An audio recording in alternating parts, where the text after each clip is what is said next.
Bonjour, bonsoir à tous et à toutes qui nous suivent dans ces moments, dans votre chaîne YouTube Jésus.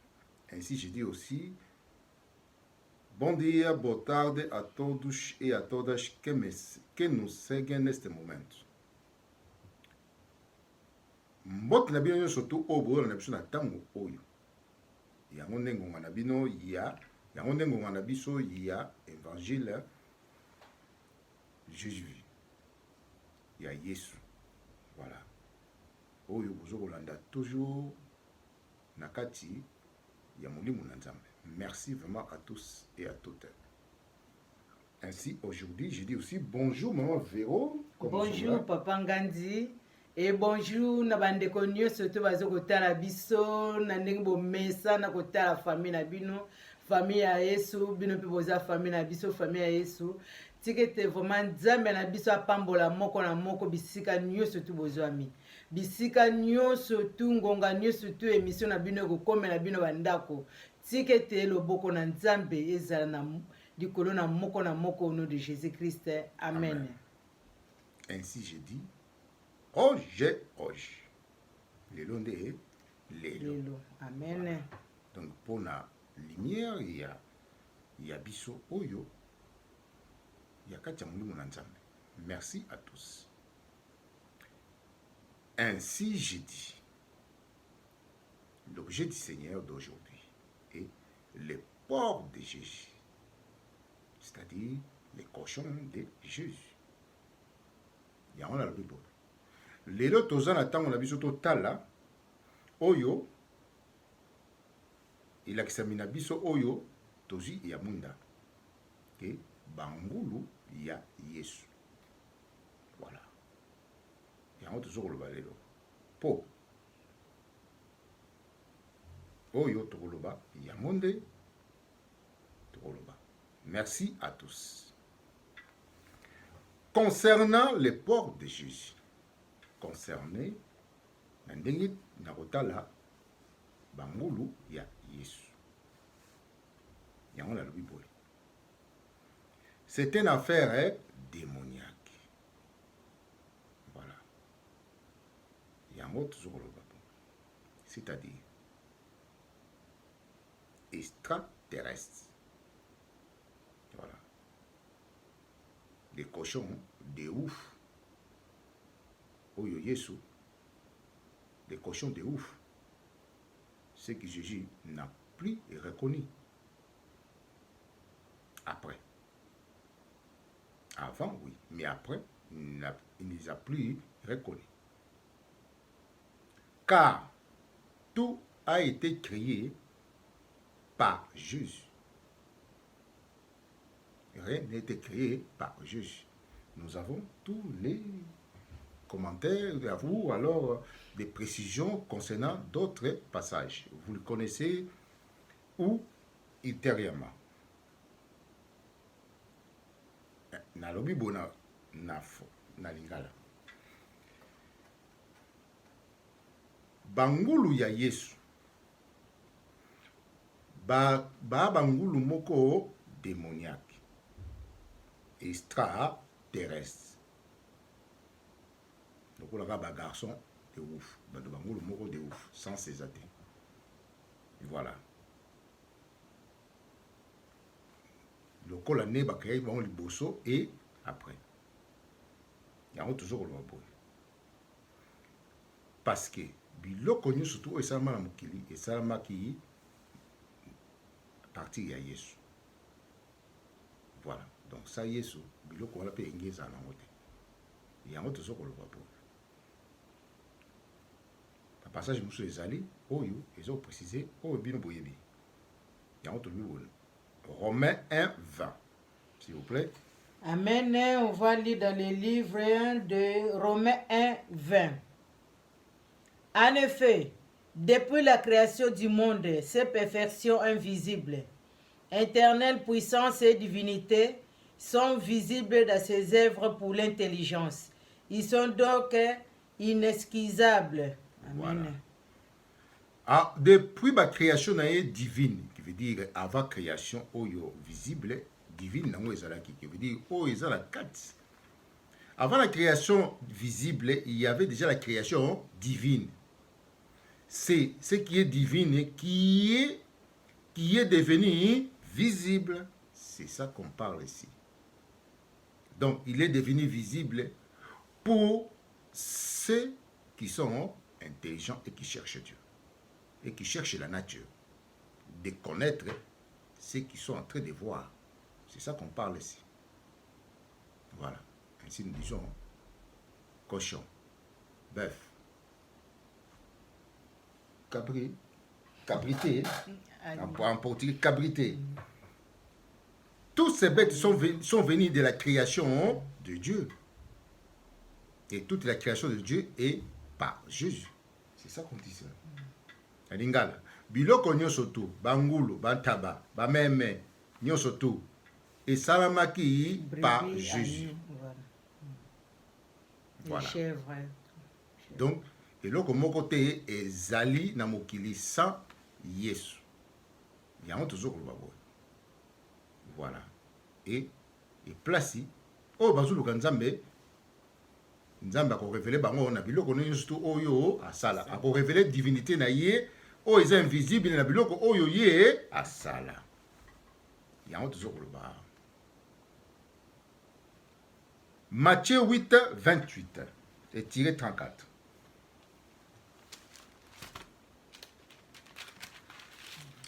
Roger. Matthieu 8, 28 à 34. Comme il était arrivé de l'autre côté, au pays des gars d'araignées, vit à sa rencontre 2 démoniaques, sortant des tombeaux, si dangereux que personne ne pouvait passer par ces chemins-là. Et le voilà qui s'est mis à crier. Que nous veux-tu, fils de Dieu? Es-tu venu ici pour nous tourmenter avant le temps? Or, à quelque distance, il y avait un grand troupeau de porcs, en train de paître. Les démons suppliaient Jésus en disant, si tu nous chasses, envoie-nous dans les troupeaux de porcs. Il leur dit, allez. Ils sortirent et s'en allèrent dans les ports. Et tous les troupeaux se précipitant du haut de l'escarpement dans la mer. Et ils périrent dans les eaux. Les gardiens prirent la fuite, s'en allèrent à la ville et rapportèrent tout, ainsi que l'affaire des démoniaques.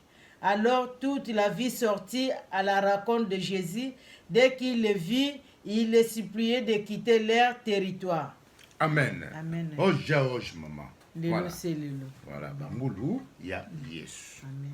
Et tout bandango na verset par verset, s'il vous plaît, pour la compréhension, na lingala, pour bandeko na biso oyo bazo kolanda biso. Et bango tout bazo kolanda biso. On va commencer, comment dirais-je, dans le verset 8, 28, un par un. On va lire un par un. Comme ils étaient arrivés de l'autre côté, au pays des Gadaréniens, vit à sa rencontre 2 démoniaques sortant des tombeaux. Amen. Amen. Nalobi boy. Tango na lekaki na ngambo mususu. Parti place nga nazalaki, mais il fallait na leka ngambo mususu. Voilà. Donc pour la leka ngambo mususu peut-être mai ezalaki wana. Donc il fallait na leka ngambo mususu. Na ville mususu. Alors na okoma kuna na moni des démoniaques. Enfin, des démons. Voilà. Oui, des démons sortaient du tombeau. Des démons qui sortaient du tombeau. Voilà.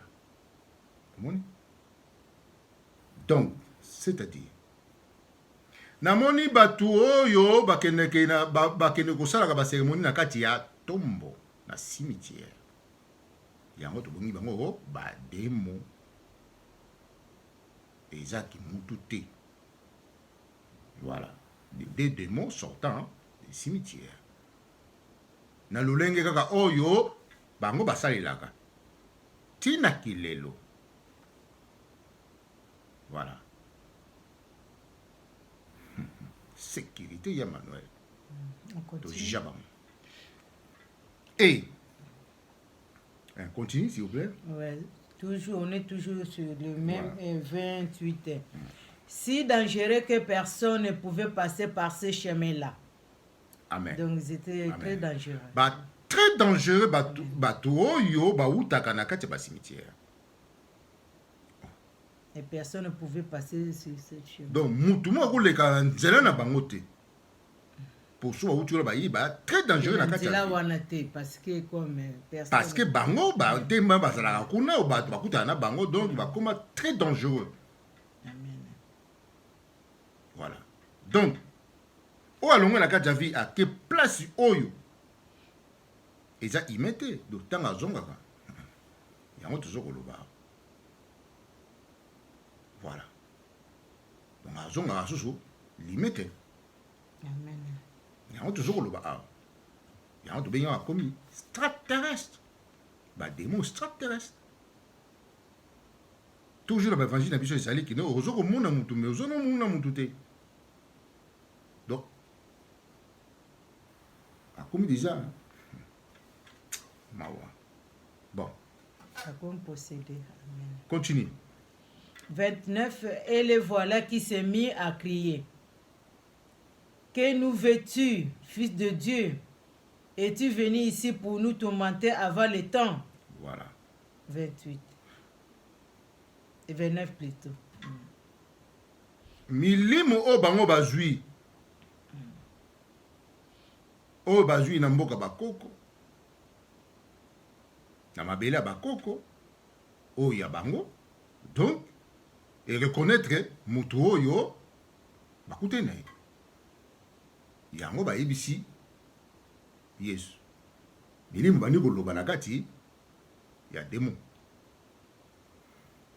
Na organe vocal, il y a des mots. Que veux-tu de nous? Voilà. Donc, il y a reconnaître l'autorité des esprits déjà. Voilà. Ils se sont reconnus l'autorité des esprits de Jésus. Pour leurs esprits absorbés dans des tombeaux, qui puissent dire, que veux-tu de nous? Or, tous ces gens qui passaient par là, ils fouillaient, ils n'ont jamais prononcé ça. Mais en Jésus, ils ont prononcé. Amen. Dans l'air démon. Voilà. Continue, maman. 31. Or, à quelques distances, il y avait un grand troupeau de porcs en train de paître. Voilà. Nasisi na lingala. Batu nyonso baleka na nzela wana bademo balobaka te. Voilà. Pose la question wana te na bato balelaka. Toujours bagresaka bango vraiment mortellement. Mais comme na tango ya Yesu olingili biso nini? Million bademo bani koloba olingili biso nini? Nakata organi ya bademo. Voilà. Quand tout esprit parle dans leurs membres des corps. Continue. 31.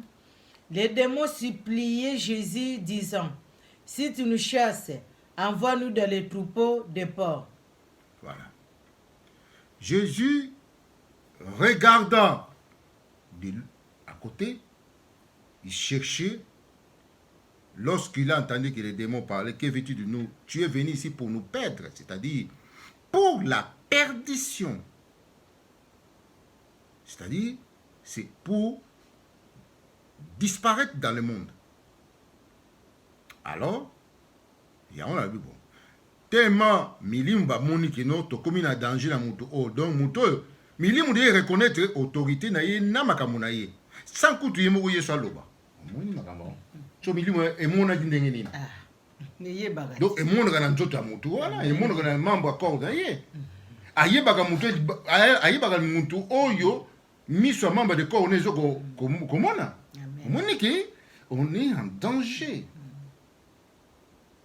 Donc nous sommes que des membres des corps, des divinités. Amen. Pour bazoko mona imbala moko, bazoko yebo, bazoko yoke pe mbala moko, bazoko yeba pe mbala moko. Milimu na bango ndengani. Donc, liste komaka ya bango, zole komaka bango, munoko komaka bango, nyonso te komi ya ye. Marionnette. Bafouille bien vimba. Voilà. Yango tozoko loba awa. Donc, Yesu atali pembeni. Amoni bangulu oyo basalamaka à partir na ye. Donc, ayebi bango. Amen. Avant ça ngulu ayeba asala ngulu poko ayeba ki ba activité au zanango. Voilà. Yango tozoko loba. Toleka. 32. Il leur dit, allez y sortir, et s'en allèrent dans le port.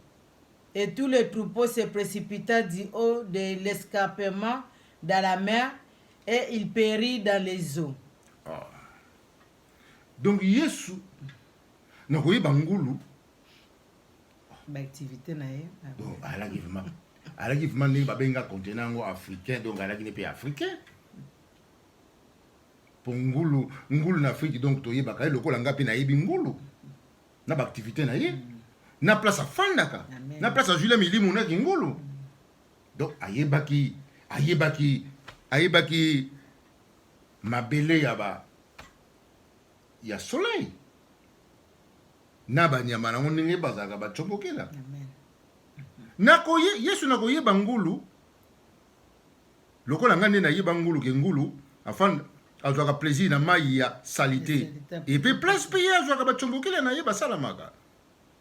Lokola na zalaka na ngona kati ya bamboka na biso na kala. Ba connaissance on tozaki nango. Nakoye ba Afrique Yesu alobi tchatcha. Na ba chombokela na ngabi. Donc ba sengi que veux-tu de nous? Donc, bah, il va dire que non, faut délivrer, bateau va dire démoniaque. Donc, oh, bah, il va démon, bah, ignorant. Parce qu'ils étaient des victimes. Bah, il va victime, bah, ignorant. Parce que, bah, maître, hein, vous voyez, bah, alors, ainsi qui s'est passé. Voilà. Ils étaient des ignorants déjà de la vie et possédés maudits. Ainsi, ils ont commencé parce qu'il n'y a que des justes qui sont devenus des démons ou impies, c'est ce qui était délivrés. Ce n'est pas des coupables. Les coupables ne sont jamais délivrés. Ils finissent toujours à la perdition comme leurs esprits disent dans ces démons. Dans la Bible, bah, responsable au bas de sa activité wana, la conscience na bango. Donc, bah, délivrer. Voilà. Donc, bah, victime, oh, il y a ténèbres, pour bas de sa activité wana, bango te bah, délivrer par Jésus. Pour déjà, bah, démon, bah, zolo, olingi libiso, nin. C'est ça qui s'est passé. Alors, Jésus, en connaissant l'Afrique, et regardant les cochons, là où il a reçu ses esprits, là où il a reçu ses tchombokis, là, alors il dit, tiens, tiens. Il disait ceci, Albin, qu'est-ce qu'il a dit pour des cochons? Allez, à ses esprits? Oui, on va recommencer, et c'était à 32. Amen. 32. Il leur dit, allez, il sortit et s'en allèrent dans le port. Et tout le troupeau se précipita du haut de l'escarpement dans la mer et il périt dans les eaux. Voilà. Amen. Il ordonna à ses esprits. Ainsi on dit l'autorité des esprits. L'esprit qui est de l'autre côté doit recevoir des ordres, des paroles bien remplis de la sagesse et qui chassent les démons. Ce n'est pas des paroles de vide. Ça viendra dans tout l'évangile. Alléluia. Ba démon ba jui ordre ya liloba o bimina Yesu avec sagesse comme un gaz, bouillard. C'est ça qui chasse les démons, comme l'encens. Donc ba jui liloba o ya lokola na l'encens na kati. Et l'encens yango te benganaka ba milimu wana. Qu'on ne vous trompe pas. Copie-coller, la yebi. Voilà. Qui sortent avec les paroles. Comme vous êtes dans la foi, vous voyez parler et vous voyez vos paroles deviennent nuées. Qui rentrent dans l'âme possédée de ces esprits. Qui gênent. Donc, bademo baju liloba oyo eza na l'encens. Oyo benganaka milimu mabe. Bademo. Alors, milimu wana ebimi, et pas démon. Par voie de oyo, de ceux qui sortent. Voilà. Tant milimu wana ebimi, et que kota na bango. Lorsque ces esprits ont sorti en démon, sont allés rentrer dans le port qui était à côté. Ils sont rentrés dans les ports de la vie. Les ports de la vie, ils sont rentrés dans les ports de la vie comme ils sont leur image de leur demeure. Car ce que nous disons aussi, se sont assimilés avec ces esprits. Mili mwata ngebi pa na bango eko tapa ya ngulu. Poke ngulu aza modele, aza nzoto ya modele ya milimu wana. Par batsomboki la o bakotaka, pasi afandaka na mai ya salite pola. Donc, place babota maka. Donc, yango pe ekotaka na nzoto na ye. Donc, on kaza image ya nzoto wana, yango fallait so yeso ayebi ngulu, akotsa milimu wana na nzoto wana. Po bango moko pe bamone ke no po bakendeka na nzoto wana na ngombe ba okende te. Voilà. Pour peut-être de l'autre côté bangombe pe bazali na bango. Mais na ngombe ba okota te. Na ntaba ba okota te. Do ba okota kaka na nzoto ye image na bango. Ya milimo eza kuna. Yango tozoko loba awa. Voilà. Et milimo wana tant ekoti pe bangulu. Bangulu bakomi bangulu moko di ouf. Bangulu moko on n'a jamais vu. Bangulu moko ya liboma siko bakomi liboma. Mili mone memi bango siko yo à la perdition quand on dit. Et memi bango pour ba memi bango pour basa la mili mo pesa la retour la divinité nango. C'est-à-dire, ces esprits qui sont sortis dans les démons sont partis dans les ports pour les conduire à paître les ports dans la mort et le retour de leur divinité. Car dans le monde, ils ne peuvent plus vivre parce que ces corps avec Jésus, donc ils étaient vraiment cloués pour la perdition. Mais ils se comprennent. Kasi eza bongo te papa. Nazolanda yo kaka oui eza bongo nde to kotala ne bandeli bandeko na biso merci papa na ndenge kaka na limbola mwa moke ndenge to kotalisa bango na Romains 1:20 o nzamba sala invisible o to mona te pa talisa biso na o eza visible ndenge bongo pe ndenge asala banyama na catégorie na ndenge pe asali pe biso batu to pona kotalisa biso batu catégorie ya image oyo mutu akoko semble na nyama ozomona tangu Jésus Christ abane kotambola na ye ndenge akutanaki na bademo wana bango bakende kosalaka makambo na bango na cimetière mais jour wana comme par hasard Jésus azokoleka bakoya mpe kovanda na bango kimia milimo mpe batami nango mais lokola milimo wana se manifestaki ezalaki milimo wana te ezalaki jour nde parce que bato wana bazalaki na bango bavictime ezalaki nde guérison na bango ezalaki nde jour wana parce que soki ezalaki bongo te milimo wana mpe elinga kobatama nango jésus christ mpe alinga koleka na ye mais lokola bazali bavictime il fallaki milimo wana se manifeste mpo ezalaki jour na bango nde ya sali na bango mais lokola milimo wana eza semblable ya banyama oyo nde totalisi bino ezalaka semblable na ngulu nde ngulu avanda na potopoto aliaka na potopoto makambo nyonso tu na potopoto abalukaka donc milimo nyonso to mabe evandaka mpa na ye donc milimo wana efalaki kota parce que basengaki kosala biso mabe te mais bengana kaka milimo oyo mpo bango bazwa babika efalaki milimo wana ekende na bangulu si c'était pas le cas bango nde mutu nzoto na nde mutu elingaki koseperi milimo wana ntango ekende na ngulu bango bato wana bazongaki na bango normal apres bangulu wana ifalaki sikoyo lokola ekomaki deja possédé bakotika so bangulu wana te bato mosusu bavanda bakolia bango soki nde nini baprécipité na mai parce bakomaki deja agité milimo mabe ekotili bango nde place bakoteli na mai milimo wana ekendeki nyonso te esuka na mai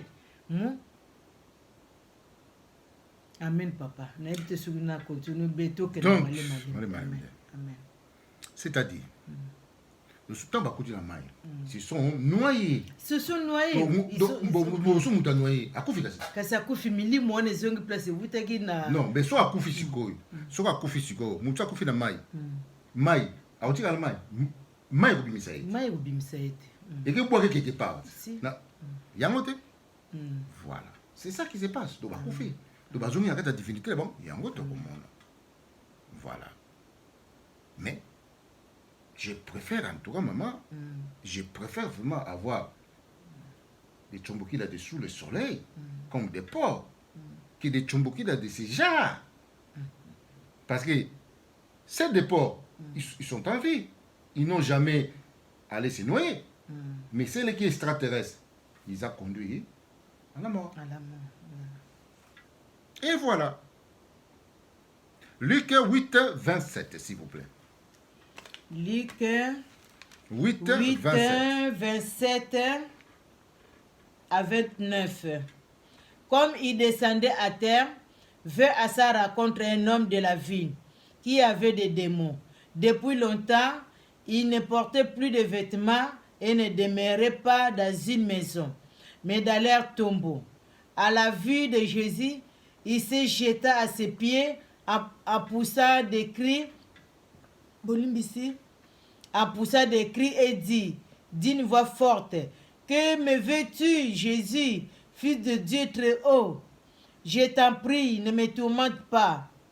Jésus, ne me tourmente pas. Jésus ordonnait en effet à l'esprit impie de sortir de cet homme, car bien des fois il s'était emparé de lui, on le liait pour le garder avec des chaînes et des entraves, mais il brisait ses liens et il était poussé par des démons vers les lieux déserts. Amen. Amen. Vous voyez maintenant? Comme Jésus passe, un homme possédé, il vient. C'est-à-dire c'est un homme, par l'ignorance, ils l'ont maudit. Amen. Il n'y a que de ce genre de gens qui étaient des victimes des démons qui ont été délivrés. Amen. Car ces esprits déjà parlaient déjà. Amen. En voyant Jésus, parlaient déjà. Voilà. Alors, et Zaka Bato, bagi victime, bagi délivré la milimo. Il y a un autre qui a faire ya Yesu contre bamikolo milimo contre bamikolo pratique yo ba mettre ba pratique yo. Bon moi aussi quoi. Voilà. Donc il y a un autre bimisa qui problème na ba mettre mokili oyo. comment bemeli mon biso bakomi ko bengana ngo na nzota bato biso sali. C'est ça le problème. Alors, na tango oyo nde tozali boye. Biyongo bomoni ndenge bademo oyo aza milimo akomi démon. Soko aza juste possédé, alors il n'y a que l'Esprit de Dieu qui va les garder de toute pratique démoniaque. Pour qu'il a pratiqué monter. Mais il est coupable. Donc, il va pratiquer consciemment. Consciemment. Voilà. C'est ça qu'on dit ici. Oje, oje. Nayango. Je vous confirme. Les esprits mauvais sont des démons invisibles. Mili mabe eza ba démon invisible. Lokola ba démon visible. En chair et en os. Car ces esprits qui sont des démons, qui font les démoniaques dans démons. Voilà. Qui se manifestent par des ombres visibles. Milimo oyo ezaba démon. Et mon invisible. Et comme aga visible na miso na biso par ba ombre. C'est-à-dire, hein, kininga. Yango te mama kininga. Ba ombre. Alataka ombre. Pas comme visible. Alataka ombre à mutu. Il se revêt de l'ombre de l'homme, d'une femme,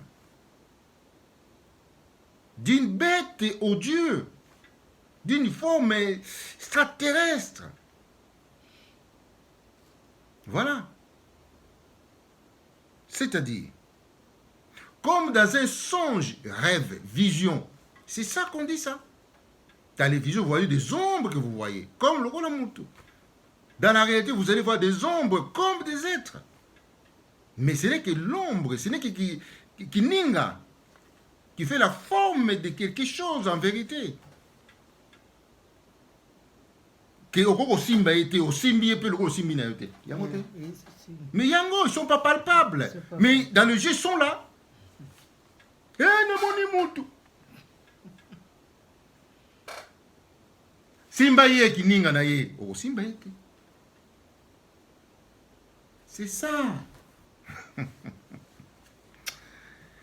Roger, Roger. Comme dans un rêve. C'est ces esprits qui font ça. Qui revêtent le corps. Eh, la moni tata moi aussi. Mais elle a dit tata moi aussi na yo.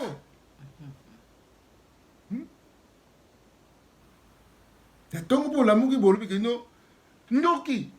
C'est ça, non? Alors que c'est pas... Ce sont des hommes, là, tu as ombre pour acquiser. Là, tu as plupart, là, tu as ombre, il y a des membres, il y a péché, il y a suer. Mais il prend la photo, tchac, de son serviteur.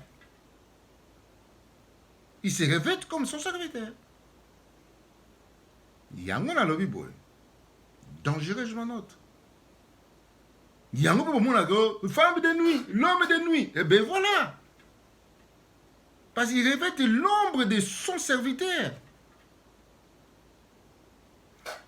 Maman, vraiment mais c'est impossible. Pour moi, ça là en côté. C'est ça. Donc, c'est impossible là ombre. Et là, tu as salé la camille moana. Soko yo sala ngo ay olata longi na yo face na yo mubimba.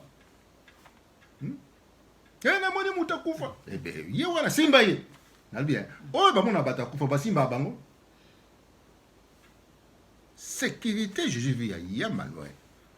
Muta kufa yaka. Oh. Voilà. Siracide 34 1 3 s'il vous plaît maman. Siracide 34 1 3. 1 à 3. Les espérances vaines trompent l'homme sans intelligence, et les songes donnent des ailes aux insensés. C'est saisir une ombre et poursuivre le vent, que tenir compte des songes.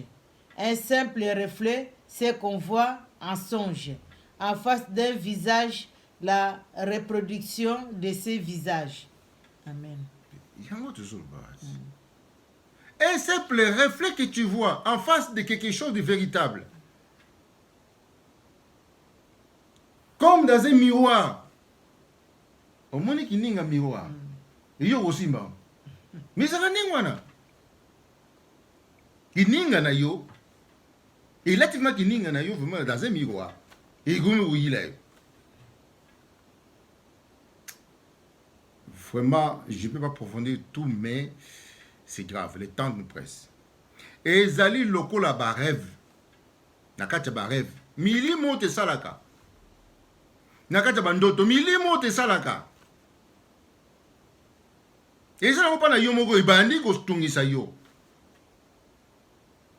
Pour ceux qui n'ont pas n'engagé. Jamais. Donc ils seront kati na yo moko. Ou par défaut, tu es inconscient. C'est ça qu'on vous dit, dangereusement votre. Voilà. Ou on t'a maudit avec dangereusement votre. En tout cas, vraiment, c'est ça qu'on vous dit. Le juste, heureux, les corps sains et sains, car ils ne verront pas ces choses. Sauf maudit en secret. C'est ça qu'on vous dit. Ces gens d'esprit, ils vous conduisent dans les sectes. Voilà. Ceux qui pratiquent des lois de Lévi. C'est ça, nous sommes devenus des esclaves de ces pratiques. Parce qu'on va vous tourmenter comme elle est. Ainsi, prions réellement dans sa parole et dans son esprit qui vivifie. Foi. Amen. Pour la délivrance de ces esprits. Danger de tout corps. C'est pourquoi je vous dis, l'esprit est bien disponible, mais la chair est faible contre ces esprits. Matthieu 7. Voilà, c'est comme ça. Vous connaissez l'expression. Matthieu 3, 16. Matthieu 3, 16.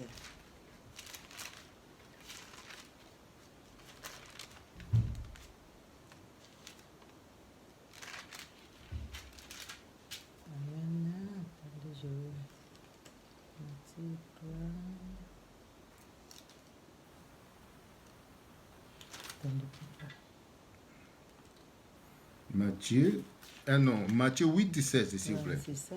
Excusez-moi. Matthieu 8, 16. Matthieu 8, 16. Le soir venu, on lui amena les nombreux démoniaques. Il chassa les esprits des maux. Et il guérit tous les malades. Amen. Voilà. Ces esprits qui chassaient, ils étaient en eux. C'est ce genre d'esprit qu'on vous parle. Car ils ne sont chassés que par la sagesse de Dieu. En communion avec la parole de Dieu, la parole de Jésus. C'est la sagesse qui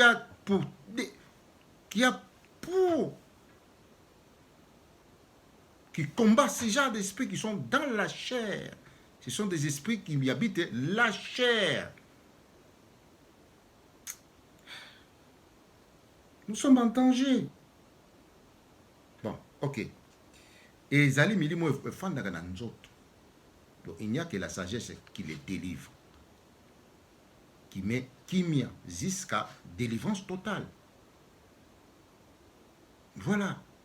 C'est ça la souffrance des prophètes. C'est ça la lamentation des prophètes des années et des années. qui ont vécu. Qui peut délivrer de la chair? Qui? Voilà.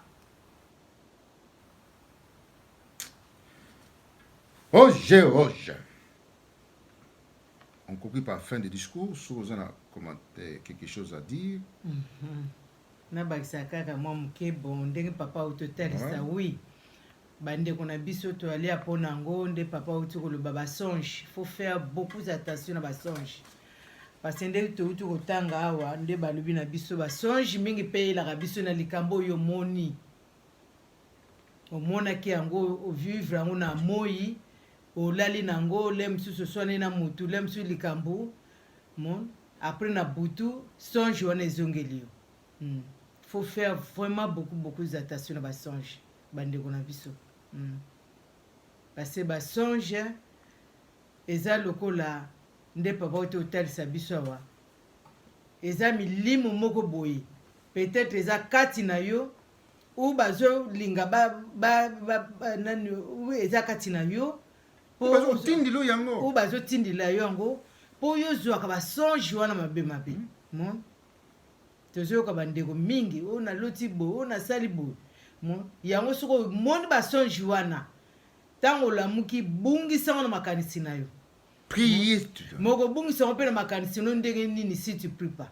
Donc basonge wana bandeko na biso papa mama ekendaka kaka pale piso donc ozokovandela balivre ya lamentation mpo benganaka rien que la sagesse mutu aya kosala délivrance na basonge wana mpo olalaka pongi moko ya kimia mpo olalaka pongi moko ya kimia yango balobi ce sont trompés et trompent par esprit ya mutu. Amen. Nzambe alakisi ngai yo nde mwasi na ngai. Mais c'est l'ombre de ces esprits qui a reflé mon visage. Mais soki nzambe alakisi yo nzambe mpe fo alakisa nga lokola alakisaki yo mais akolakisa mpe abongo yo mpe soki ya milimo mabe mais alakisi yo mpe milimo wana yango tepesaka bareflet. La vérité est dans la vie. C'est dans la vie qui est la vérité et non dans les songes. Sauf ici, il provient de l'Esprit de Dieu. Ce n'est pas une songe, mais des réalités de l'Esprit de Dieu. Elle est basée dans la vie aussi. Elle est prouvée dans la vie. Car la sagesse parle dans ses œuvres. C'est ça qu'on dit en Romains. On viendra cette réalité. On viendra. Le temps nous presse. Voilà. Nous sommes dans fin des discours. Il y a la Bible. Sauf na oya conduit par l'Esprit de Dieu. Yepeta kozo oyo ba vision ba rêve oya Esprit de Dieu oya réalité ya vie conforme à la vie. Donc prouver dans la vie. Exemple. Nga na zui ndoto ou na zui vision. Nazo kene musala na musala te na ju vision na ke musala na zu kusala ti ba futinga na ju mbongo na yina na ndako uzo mote na kata réalité zali mutake na musala ju mbongo yo oloti ndoto keno olokoti mbongo et zo zo longo et na kata réalité c'est ça ndenge wana va mbongo ngo ça va tomber comme na kata réalité ça ndenge wana o elokota mbongo kasi mwana bakokota po mbongo wana milimo mabe pete ko isana nzota moto wana pour la yolokota. Bon. Donc dans toute chose ya tozo banabino maman au monde ba milimo nyo surtout on yaka parce que to bungi sinanu esprit de la sagesse parce que yende mutu ako délivrer ka biso na ba songe wana mon na ba lien nyo surtout wana familial mon na ba makam nyo surtout mabe donc c'est la sagesse yem ta ko délivraka yango to so tel sabino bandeko bo belle la maman o sagesse mon esprit de Dieu est à la forme en communion avec ton esprit parce que ceux qui ba démon wana Invoquez la ceux qui parole de Dieu. reconnaîtra que Jésus-Christ, par son autorité de son esprit, Parce qu'il était conduit par la parole de Dieu aussi. Parce que mutu azana molimo na nzambe. Même attendez to tambola kabo. Be esprit wana yebaka biso. Oyo azana molimo na nzambe. Ba demu bango, bazo mona Yesu te. Est-ce Yesu d'identifier qui? Mais ba mona ndenge nini? Reconnaissance de l'esprit de Dieu. Yango bazolo bana bino mama papa. Botika na bino ba futilité soki ba obo sala wana non.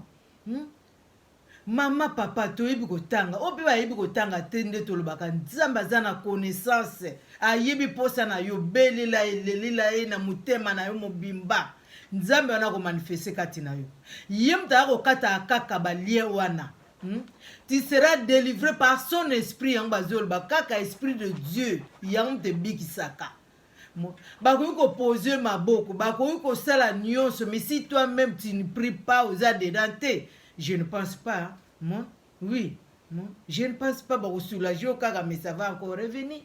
Moi, maman, papa, bozala vraiment l'habitude autant la Bible, surtout ba pissom, moi, et ça ba livre lamentation. Yam te ko délivrer yo nzoto no mobimba, moi. Pona ba songe wana, bisika nusu batia yo, o ba mari de nuit. Oh, ma femme de ce qui est nini, donc tu seras délivré rien que par la sagesse et l'esprit de Dieu. Bandeko, vraiment, tu as c'est binoza capital. Moi, au go gêner na yo, au go sala ce qui sala kawana ce qui lié ce qui nini, mais ce que ça nous ne le ba te, au sala no sala pamba. Moi, au sala pamba. Donc demeurer dans les écritures. Bon mona ndenge nini nzambe na biso akoya ko evre kati na bomo na bino. Amen papa. Ainsi nous disons fin des discours des cochons qui sont partis à la perdition, c'est-à-dire noyés. Nous disons comme ceci. Si les cochons se sont noyés pour les retours dans leur divinité de l'impurité. Voilà. Soki bangulu ba noya ki na mai, lokola muta noya na mai et puis mai après est rejeté bois qui place oh yo yebi kutute. Parce que mutu peta koma kate. Pour mutu ne so sa ko fi na mai est rejeté ka ba ko ne surtout. C'est-à-dire et bimishi na mai. Donc ba kenda ki kopola. Et so ba poli ba zongi na retour na ya milimo wana place e botama. Et botama ka place e pola.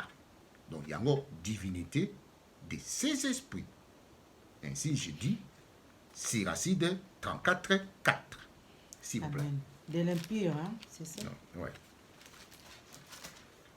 Siracide 34, 4. De l'impur, que peut-il venir de pur? Voilà. Donc, du mensonge, quelle part de vérité? C'est ça. Voilà. C'est pour ça que nous posons la question de l'impur, que peut-il venir de pur? Parce que l'impurité est la divinité de ces esprits. L'origine, il n'y a rien. Tolibo, il y a un autre lobaga. Na kati eloko pola, eloko nini e malunge ko bimawa, eloko ni malamu bimawana. Donc, ba chomboki la. Donc ba zongi na divinité la bango ya ba chomboki la. Place ba botama. Place ba zonga. Voilà. Oya ke aussi bango. Asali sur retour na nzoto oyo yalaki akomi susu demo. Matthieu 8, 31, s'il vous plaît. Matthieu 8, 31. On avait lu ça, papa. On recommence encore. Oui. Hein? Les démons suppliaient Jésus disant, si tu nous chasses, envoie-nous dans les troupeaux de porcs. Amen. Voilà. Les démons disant à Jésus, soko bengani biso ba demba bina ye soko bengani biso bwaka biso da bangulu donc ba demba ba ke so une fois to côté la bangulu sili donc memaye vraiment ti na mboka na biso paix et sécurité pour tous et à toutes pour révélation Jésus. Merci et je dis aussi pour que tu suives ça.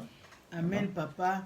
Amen bandeko nyonso je pense bolandi biso na linge kana bakisa moi liloba moko muke vraiment bandeko na biso soki bademo oyo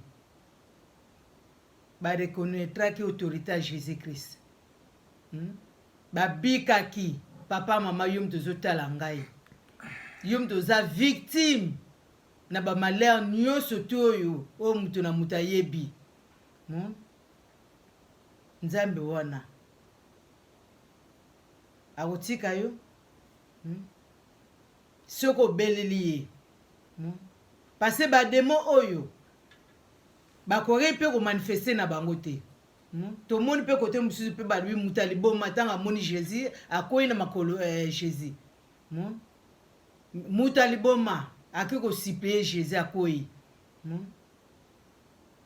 d'une façon aluka sali bongo yo ndeko mama oyo ezotala ngai oyo tozoleka na betape ebelebele ya mabe oza victime mama belela yesu masiya et na liloba na ye faut na sisa bandeko na nga maloba très important pour nous prix na nga yango na salaire belela yesu masiya na liloba na ye quand on parle yesu masiya tolobaka en fait tozotalisa bino ka la parole de Dieu bandeko vraiment même nga moko avant j'avais du mal pour natanga na demeurer na l'écriture mais avec le temps nzambe azoko lesanga bilei na ye donc yaka na malembe ko banga te monisa bolingo wana na mutu akela yo zwa bible obani kosalama te obani kosalama te na bible ozotanga ye mutu aya kodelivre yo parce milimu wana esengaka délivrance wana ewutaka pa mosusu te